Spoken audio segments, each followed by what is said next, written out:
First of all, I feel like I've got some apologising to do this weekend because some Grimsby fans have turned a bit rogue. Nah, I'm only joking. I'm partly sorry for, obviously, the sort of viral clip around the League 2 Twitter area, and I was on a couple of Grimsby podcasts, and, I found it all very funny, to be honest with you, whilst a lot of Grimsby fans probably haven't, because he said that their football team's poor, and they are, but what I didn't mean was, it got misled, I think. I didn't mean they were poor on the day. They deserved to win, which I said later in the video. And I even stupidly maybe said that Grimsby have a great fan base, and I want them to do, and I wish them luck.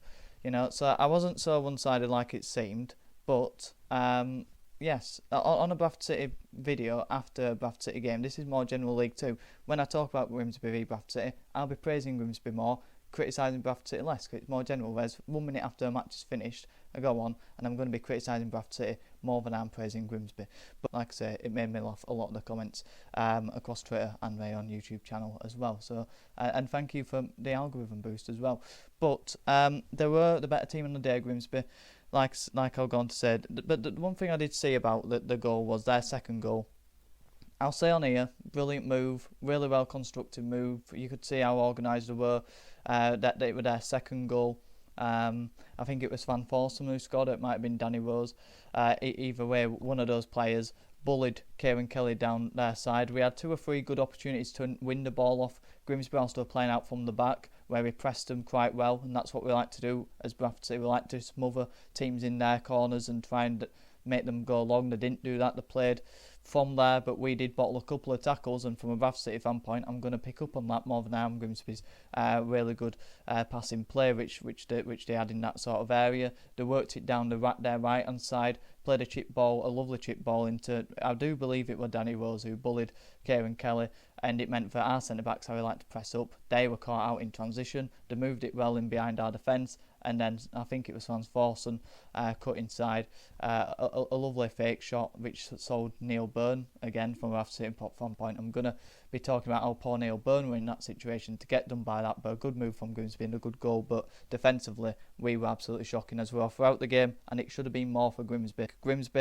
A lot of positives for them, and we'll see how they do next week and if they can keep their run going after a poor start to the season. Player of the week this week is Luke Molyneux for Doncaster Rovers. He was on the early game on Sky against Port Vale. I obviously watched the full game of this one, with it being the early kick-off, and he blew Sam Hart to pieces. Left him for dead a few times with his pace. He were going inside, he were going outside. Sam Hart didn't know where he were going. He was almost like a car on a roundabout in Milton Keynes. He didn't know where he were going, just going round in circles all afternoon with Sam Hart until he got subbed off. So yeah, Luke Molyneux absolutely won the show. Made it look effortless down that side. Got 2 goals as well taken, and he just edges the player of the week for me, because there's a few others as well who were up there. Port Vale obviously went 3-1 down, and then they had to really go for it. But before then, Doncaster were really professional throughout the game. Worked the ball into good situations, that they were really solid defensively throughout the afternoon and countered well, used the space of the pitch. It's a big pitch, it's Port Vale, and were well worth the win in the end. And like I say, I was impressed with how they hung on towards the end. Poor defending for Croasdale's goal though. Anderson switched off there. But in the main, they were a joy to watch Doncaster on the break. And Port Vale, though, defensively, they are poor. And I like a back five, big advocate for it, but flat 5, flat 3, you're going to put yourself under a lot of pressure, and that's what Darren Moore's teams do. And if you're playing against a team like Doncaster, they will punish you for it with the threat they've got up front, and that is certainly what they did in that 3-2 win. And it was a very comfortable game for Doncaster, although the scoreline suggests otherwise. Port Vale, had a good run towards the end, and that's the blueprint Port Vale have to go on. The way they finished the last sort of half an hour, 20-15 minutes, they have to keep performing like that, and they can't go back to sitting deep how they have been so far this season under Darren Moore. The other early kick-off was Gillingham v Chesterfield. It was a 1-0 win for Gillingham. As I predicted, I got 2 correct scores right from the preview this weekend, and Gillingham v Chesterfield was one of those.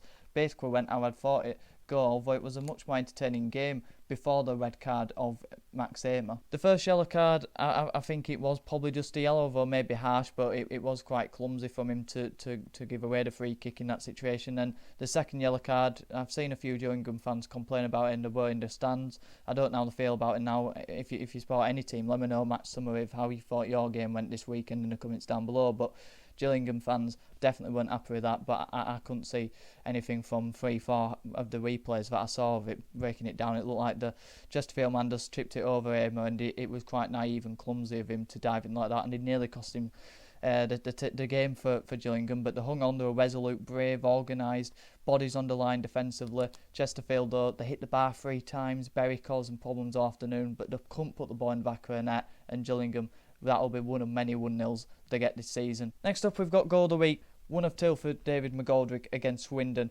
and I've gone with the first one. Just it clipped the inside of the post, the technique on it, the point in the game where McGoldrick got those 2 goals as well.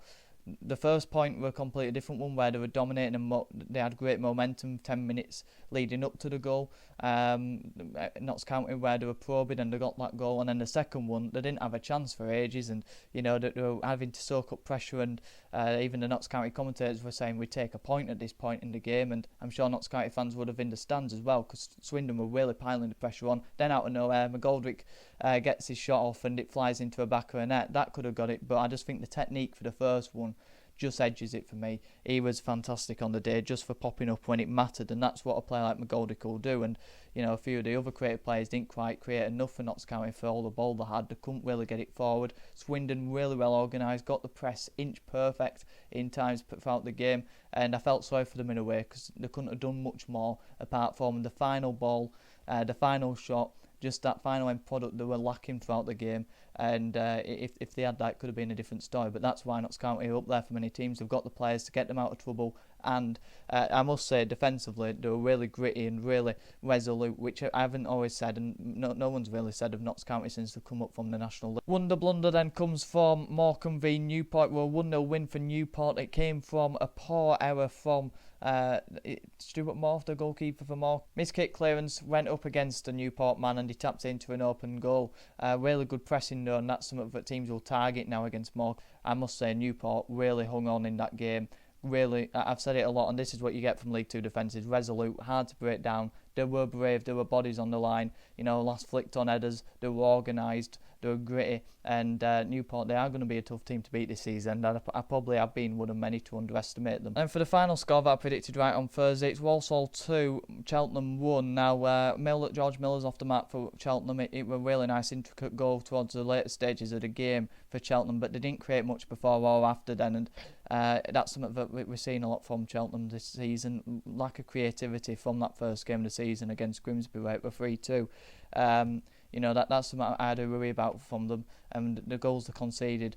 That they've got to be stronger in defending those areas. Jamil Matt, it's a lovely instinctive goal using his experience, and that's something that they did time after time in the game. Worked it wide, get the early crosses in, and then the strikers. I watched them against Tranmere, and they put a load of crosses in, but never were quite in the right positions to score the chances or to get on the end of the chances. This game, they were getting in better areas, and they got that through both goals. Richard Hillman, I bet you're wondering why is Richard Hillman on my screen, but he has been axed. Paul Simpson has had the crowbar from the Carlisle owners and he's been sacked. Now tomorrow I will do a deeper video on it if there's any Carlisle fans watching and his era. But let me know what you're thinking in the comments down below, Carlisle fans, on the era of Paul Simpson. Obviously sacked, but he has had a great time of it. Nearly went down to a National League when he took over, kept you up, and I remember how dire it was when he came in, and really good escape, and then got into the playoffs, won the playoffs, into League One, and then since going into League One it's been absolutely abysmal. Poor football on display and the results not to go with it. Poor recruitment, that's what we've seen in 2 transfer windows under the new American ownership, and I've definitely been expecting better from Carlisle this start to a season. Poor defending again for a couple of goals, statues in the box.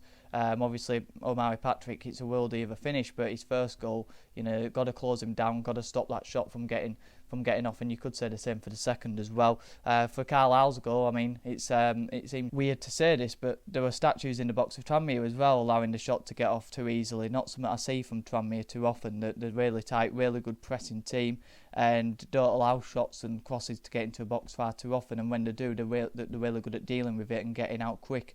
To stop the next wave of attacks. That's what they're fantastic at doing, but didn't quite do it for that goal, and they conceded the first goal of the season through it. But another really good win for Tranmere, and they're the type of performance that I've wanted to see a bit more of an attacking threat and a couple more goals. Wimbledon won, Fleetwood 0. The type of performance I'll come to expect from Wimbledon, that gritty 1-0 win, defenders getting the bodies on the line, stopping chances from being created, although Fleetwood had a couple of good chances in behind the Wimbledon defence. They had a goal line clearance as well, but getting your bodies on the line, getting those shots blocked, that's what Wimbledon did well again, and went direct a couple of times, scored the goal, rocket from Neufeld, the former West Ham player.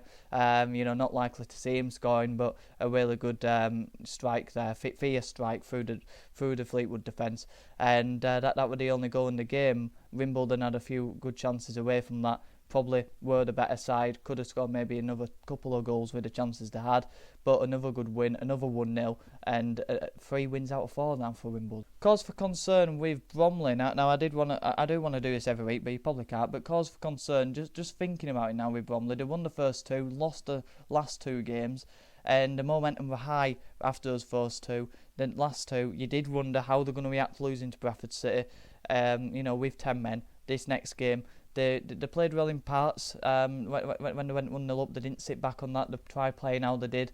But the 2 goals they conceded, this is the cause for concern, really. You're Bromley, you're a big side, you're physical, and that's where you're going to get your goals and you're going to stop your goals. However, they didn't. I think it was a free kick. Demetriou peeled off his man, had a free kick at goal because it wasn't quite the header. A good finish, but completely unmarked. And then I think it was Chris Long, at the back post, completely unmarked again. Defender switched off, didn't want aware that he made the one to a back post, and it's a free header. But Crewe, they did have a lot of good chances aside from that as well, and they get the first win of the season. But Bromley, how do they react? Because they can't afford to make it 3 defeats in a row. Celebration police. Let me know what you think about that. I think this is an extraordinary celebration from Eccleston. I think he's a left wing back or right wing back for Barrow. I think he's left wing back. He had a good game aside from the goal, but it's a corner header. Probably don't expect him to pop up with the header. Then he does for the Bradford City fans, Peter Beagrie-esque celebration. Does the I don't know what it is that I forgot. It's somersault, is it? I feel like that's the right word. Barrow well worth the win. Before the goal it would come in, they created a lot of good chances, failed to take them. Belshaw made a few good saves, and then Harrogate obviously opened up at being 1-0 down at home. They had a few good chances. Paul Farman stood firm, kept them in the game. Good defending as well. The 3rd clean sheet of the season. And then finally, Accrington Stanley won, Colchester United won. It's a good point for Colchester, this, because Accrington dominated them. They had loads of great chances, a good intensity and tempo to the play, good zipped passes that they had, got in behind on a number of occasions. That's how they got the goal. Poor pressing from Colchester, set defender who just stepped up at the wrong time with the ball getting played forward, and they had a tap in from there when it got pulled back across. And they did that time after time. Accrington working the ball into good areas and from counter attacks, and it was all them really in terms of the attacking output. And Colchester had a chance towards the back end of the game. I think it's a free kick. It goes towards the back post. It might have been a save, got parried, and the centre back Goodliff gets his foot on the end of it, and it goes into a back of the net. It's just one of those where you go, how have we not won that? Colchester, they'll see that as 3 points, and I think that would have been the first time in Cowley's career that he lost 3 games in a row, so he'll be happy that got denied. Let me know your thoughts in the comments down below. Brief summary if you'd like on your team's performance, don't be afraid to do that. Like the video if you did, subscribe if you're new, on the road to 700 subscribers. Like I said, the support is massively appreciated. Have a good one.